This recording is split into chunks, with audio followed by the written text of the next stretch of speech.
मन, बीच में है मन।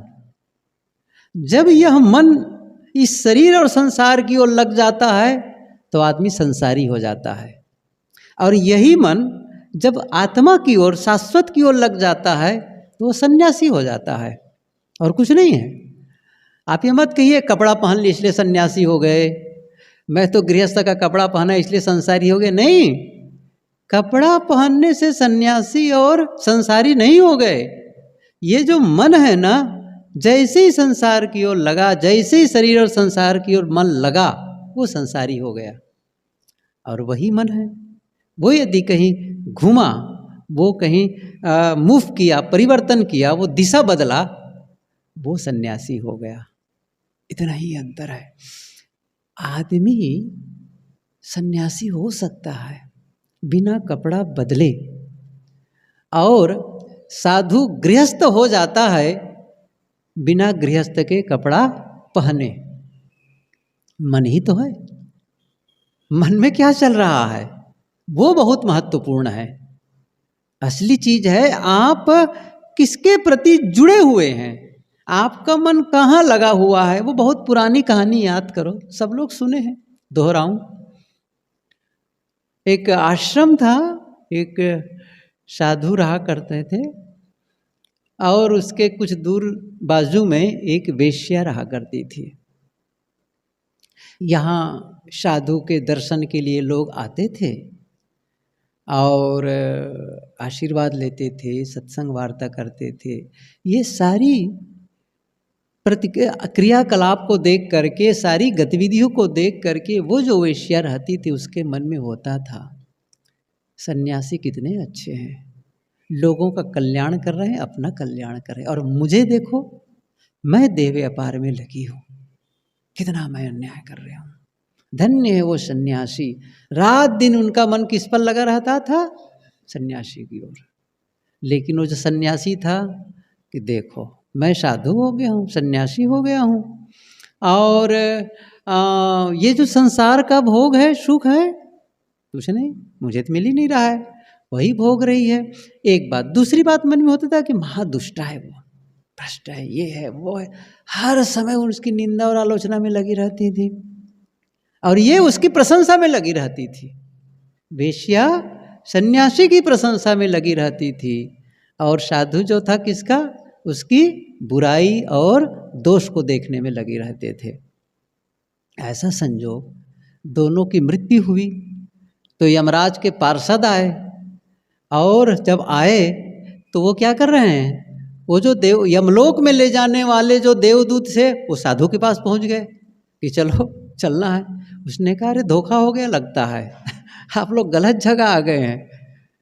वो तो आप लोग कैसे मुझे ले जा रहे हैं यमलोक में, वो वहाँ है वेश्या, वहाँ जाओ। उसने कहा अरे नहीं नहीं, हम लोग बिल्कुल सेटिस्फाइड हैं, संतुष्ट हैं, वहीं भेजा गया है वहीं भेजा गया है, आपको चलना है। और वो जो देवदूत थे वो वेश्या के यहाँ चले गए उनको लेने के लिए। ये कहानी है। पूछा गया कि ये क्यों ऐसा हुआ? उन्होंने कहा तुम्हारा मन कहाँ लगा था, कहाँ लगा था। वो कहते हैं ना, जहाँ आशा तहाँ बासा हुई। जहाँ आपका मन है जीवन वही तो होगा, वही तो होगा। इसलिए आवश्यकता क्या है? अविनाशी की ओर ले चलें। कुछ देर बैठे, इसीलिए भजन की बात कही जाती है। अरे कुछ देर तो भजन साधना कर लो, रात दिन वही दुनियादारी में लगे हुए हो। अच्छा, दुनियादारी में लगना कोई बात नहीं है, लेकिन जिसमें लगे हो जरा कभी यह भी तो सोचो वो क्या होगा। जिसमें लगे हो एक दिन वह छूटेगा। जो भी ऐश्वर्य इकट्ठा कर रहे हो वो छूटेगा, लेकिन थोड़ी देर के लिए, आधा घंटा, 15 मिनट, 1 घंटा भी जिसमें यदि अविनाशी के लिए कम समय लगा देते हो, दे देते हो, वो कभी नहीं छूटने वाला है, वो कभी नहीं छूटने वाला है, वो हमेशा रहेगा आपके भीतर में। आपने जो कमाई की अकेले में रह करके, वो जो आपने साधना की, क्या साधना की आपने? साधना की आप निरपेक्ष भाव, निश्चिंतता का भाव। आप साधना करते करते मन में जगा कि मुझे कुछ नहीं चाहिए, सबके प्रति मन में निर्मोहता का भाव। चुपचाप बैठे और मन को सोचे, बताओ मेरा क्या है। गुरुदेव जी प्रायः कहा करते थे, चुप बैठो और मन से पूछो, इस दुनिया में क्या है तुम्हारा। सोचते जाओ क्या है। सोचते सोचते पता चलेगा दुनिया में एक कण भी तो मेरा नहीं है, यह शरीर भी तो मेरा नहीं है। शरीर कहाँ मेरा है। यदि मेरा शरीर होता तो मैं कहता तू जैसा है वैसा ही रह, बदल मत, बाल मत पकना, सफ़ेद मत होना बाल, दांत कमजोर मत होना, आँख जो है उसमें चश्मा नहीं लगना चाहिए। मेरा होता तो कह देता मेरी बात मानो। फिर मेरा नहीं है, वो बात मानने वाला नहीं है। किसकी है? कुदरत, प्रकृति से। वो उसी की बात मानेगी वो करेगी वही बात मानेगी।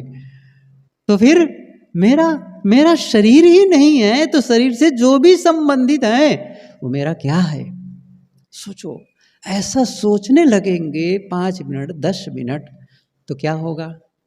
किसके लिए राग कर रहे हो, किसके लिए द्वेष कर रहे हो, किसके लिए दुखी हो रहे हो, क्यों परेशान हो रहे हो।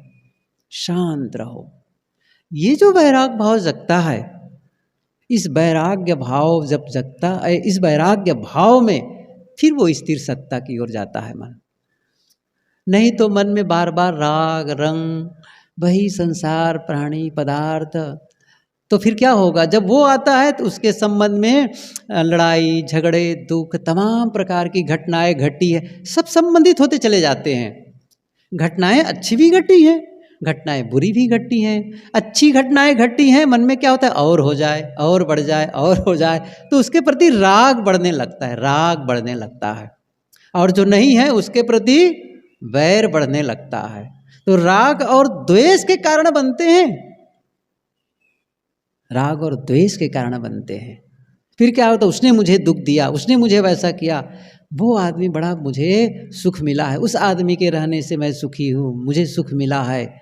जहां आप सुख का आधार दूसरे को माने, राग शुरू होगा। जहां दूसरे को सुख का आधार माने, राग प्रारंभ। और जहां दुख का आधार दूसरे को माने, वहां पर द्वेष। ये दो ही बात तो होती है, या तो राग या तो द्वेष, दो ही बात आने वाली है। एक तीसरी बात क्या है, वीतराग। इन दोनों से अलग। कबीर साहब की पंक्ति याद करो, ना काहू से दोस्ती ना काहू से बैर। दोस्ती नहीं है, इसका मतलब नहीं कि दुश्मनी है। साहब कहते बैर भी नहीं है है ना। बीच में एक पक्ष, दो पक्ष हैं, एक तरफ इधर पक्ष है, ये दूसरा पक्ष है, बीच में कौन सा है, वह निष्पक्ष है। साहब ने कहा है, पछा पछी के कारणे सब जग रहा भुलान, निष्पक्ष होय के हरि भजय सोई संत सुजान। निष्पक्षता, मेरा कोई नहीं है, इसका मतलब नहीं कि मेरे सब दुश्मन है, नहीं, वो सब अपने हैं।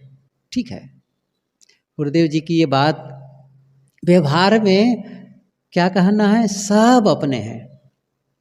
और साधना के समय कोई मेरा नहीं है। साहब ने ये पंक्ति लिखी है, मेरा है ऐसा मूढ़ जन्म भर करता, एक दिन मिट्टी के नीचे वह पड़ा पड़ा है सड़ता। क्या मेरा मेरा कर रहे हो, कुछ भी तो नहीं है। और आज के पहले, आपके पहले जो पूर्वज थे वो भी तो मेरा मेरा कर रहे थे, सब तो छोड़कर चले गए। ये मेरा है, ये मेरा है, यो मैं ये हूँ। सब लड़ते हैं, राजनेता लड़ते हैं, साधु भी लड़ते हैं, ये मेरा क्षेत्र है यहाँ नहीं आना है गजब है। वो मेरा शिष्य है, वहाँ कहाँ चले गए, मेरे शिष्य के यहाँ जा कर के आपने कैसे दीक्षा दे दी। सोचो, एक बात याद आती है, राजा जनक एक ब्राह्मण से किसी बात को लेकर के नाराज हो गए। राजा जनक ने कहा, अब इतनी बड़ी गलती किए हो, क्या बताऊं, ऐसा करो तुम मेरे राज्य की सीमा से बाहर चले जाओ, दूर चले जाओ राज्य छोड़ करके। ब्राह्मण ने कहा, हुजूर आपने कहा राज्य की सीमा से दूर चले जाओ। आप बता दीजिए आपकी राज्य की सीमा कहाँ है। जब ये बात कहते हैं वो ब्राह्मण, राजा जनक चुप, आंखें बंद किए। मेरी राज्य की सीमा? कहाँ है मेरा राज्य? कहाँ है मेरा राज्य? उसको भूल का एहसास हुआ। उसने कहा छोड़ो, मेरा कोई राज्य ही नहीं है। कहाँ मेरी सीमा है? कुछ नहीं है। जिससे जिन बातों को लेकर के आपके मन में द्वेष है, किसी के लिए अमर्ष है, किसी के लिए ईर्ष्या है, दो कौड़ी का है। आज से 10 साल पहले, 5 साल पहले जो जीवन में घटनाएं घटी थी, आज याद करो, क्या लगता है उसका कोई मूल्य है आज? उस समय लगता था ओफ ऐसा हो जाएगा, वो है, ये है, वो है, ऐसा लगता तूफान है, बहुत बड़ी बात। आज कुछ नहीं। आज की जो घटना है, आज से 4 साल बाद, 2 साल बाद, 10 साल बाद, क्या है उसका महत्व?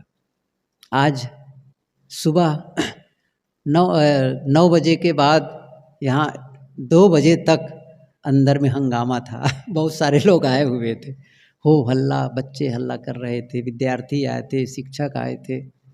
आप लोग के आने के पहले शून्य, कोई नहीं।